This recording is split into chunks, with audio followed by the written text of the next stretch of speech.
Good afternoon. I'm Mark McLaughlin, and I'll be reading to you today from my story collection, Empress of the Living Dead, available on Amazon.com. And today's story is Silhouette. I need about 500 copies, said Knudsen. He squinted at the pale, dark-haired clerk's name tag. The letters on it proclaimed, "Welcome to Copyquick," over her name, Silhouette. "Silhouette, is that your first name or your last name?" he said, nodding toward the tag. The young woman blinked her night-black eyes.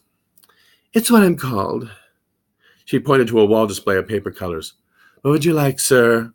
White, yellow, blue, lime, or hot pink?" "Oh, definitely hot pink, honey." A lazy smile stretched across Knudsen's face as he leaned over the counter. He was a lean, 50-ish man in a black tank top and sweatpants. "Does anyone ever call you silly?" "I could ask you the same, sir." Silhouette lifted his right hand from the counter and worked a crumpled flyer from out of his grasp. "This is what you're going to copy? Look what you've done to it." "Well, that's okay. I'm just going to stick the copies under windshield wipers. They don't have to be perfect. Just straighten it out. It'll be fine." He shrugged, and his long blonde hair tickled the flaming skull tattooed on his shoulder. "Well, the machine needs more toner, so it'll be just a minute." She nodded toward a chair by the door. "You can wait over there." Knudsen remained standing. The pale woman took a plastic container from a sky blue shelf and carried it to the sky blue photocopier at the far end of the shop. Sky blue was also the color of the wallpaper, counter, cash register, and the clerk's long frock. Origami, birds and bats and insects hung by threads from thumbtacks in the sky blue ceiling. Silhouette turned toward him, studied him. "Weren't you in here last week, sir?" Knudsen yawned. I can't remember." "I'm sure you were, sir. Yes, you copied a recipe torn out of the newspaper." "Well, that must have been somebody else. I can't cook. What do I need with recipes?" He looked toward the small front window. The parking lot was empty. "Oh, you must get lonely here, lady, working all by yourself. They should get you a helper." She shot him an irritated glance. "They? For your information, I am they. Sir, this is my place. I have my own way of doing things." "Oh, sure, I imagine. Yeah, probably." Knudsen watched as she finished loading the toner. She wiped the machine with a handful of white cloth. Silk? Was she really using silk to clean a copying machine? Her hands flipped back and forth as she wiped. On the side of the machine, black vinyl letters read, "Copies so quick, you'll think it's magic."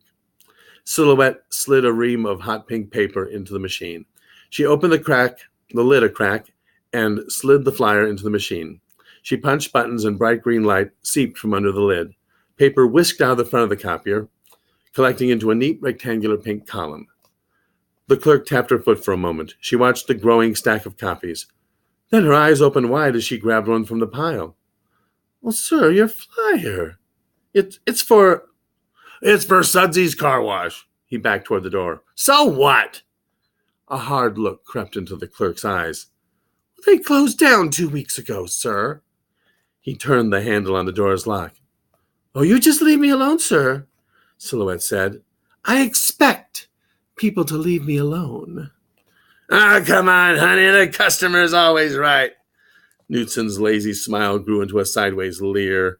He ran to the counter. The small gate sealing off the work area wouldn't open when he hit it, so he just jumped over it. He wondered for a moment how much money was in the cash register.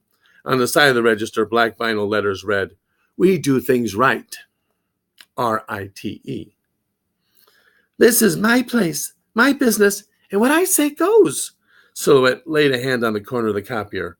With only a small push, she spun the heavy machine all the way around.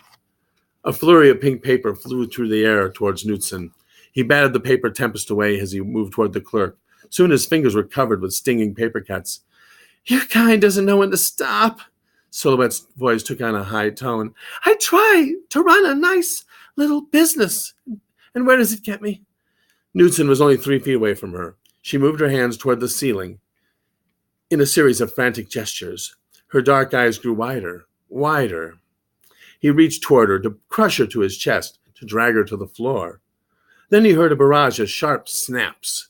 He looked around and was immediately sliced across the nose with a paper wing. Crisp origami bats and locusts circled around his head, slicing and poking him, whipping him with their broken strings. Elegant white swans tried to peck out his eyes. He curled up on the floor, his hands over his face. For several minutes, the paper creatures continued their assault. Something then entered his right ear. Hot pain blazed through that side of his head, and he screamed. Suddenly, the whirring and whizzing of the flying paper stopped. For a moment, there was silence. Then a shrill cry filled the room. "We just want to fit in! Why, sir, why?" Knutson's breath caught in his throat. We? Who was we? He turned his head and peeked out from between his fingers. He was just in time to watch the clerk point down at him. The copying machine opened its toothy lid and squealed ravenously.